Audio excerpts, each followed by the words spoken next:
ഇതൊക്കെ നിങ്ങൾ പിന്നെ റവന്യൂ ഡിപ്പാർട്ട്മെൻറ്റ് ചോദിക്കേണ്ട ചോദ്യം. എന്തുകൊണ്ട് പട്ടയത്തിൽ നിങ്ങൾ തെറ്റായി നമ്പറോ സ്ഥലമോ ബോധ്യപ്പെട്ട് ആളുകൾ എന്തിനാണ് ഇങ്ങനെ ചിറ്റിക്കുന്നതെന്ന് അവിടെയാണ് ചോദിക്കേണ്ടത്. അല്ലാണ്ട് ഞാനല്ലല്ലോ തഹസിൽദാരും മറ്റും ജോലി ചെയ്യുന്നത്. അതിനകത്ത് നമ്പർ കുറിച്ചിടാൻ ഞാനല്ലല്ലോ ബാധ്യസ്ഥൻ. ഇതാണ് അസൈനബിൾ ലിസ്റ്റിൽപ്പെട്ട സർവേ നമ്പർ, അത് ഇതാണ് ഭൂമി എന്ന് അവർ എഴുതുകയാണെങ്കിൽ അത് അവരുടെ ഭാഗം, അത് അങ്ങനെ കാണുക. അല്ലാണ്ട് ഇതിൽ നമുക്കെന്ത് ബാധ്യത? അല്ല സാർ, കരടയ്ക്കാൻ പോലും അനുമതി തന്നിട്ടില്ല. അതിനിപ്പം കമ്മീഷണർ വരെ അപ്പീൽ ചെയ്തു, ഇപ്പോൾ കോടതി പോയിട്ടുണ്ട്, കോടതി ഡയറക്ഷൻ കൊടുക്കണമല്ലോ. ലാൻഡ് റവന്യൂ കമ്മീഷൻ റിപ്പോർട്ടിൽ പറഞ്ഞത് വ്യാജ പട്ടയമാണെന്നൊരു പരാമർശം. പുള്ളിക്ക് എന്തെന്നറിയാം? പുള്ളി പട്ടയം വല്ലതും കണ്ടിട്ടുണ്ടോ?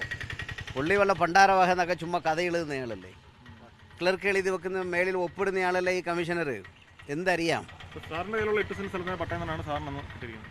മാത്രമല്ല അതിന് വില വാങ്ങിച്ചല്ലോ എന്ന്. ഗവൺമെൻറ് എന്തിനാണ് എന്നോട് കാശ് വാങ്ങിച്ചത്? എനിക്ക് ഭൂമി തരാമെന്നും പറഞ്ഞ് എന്തിനാണ് ഗവൺമെൻറ് കാശ് വാങ്ങിച്ചത്? അതിന് പറയട്ടെ.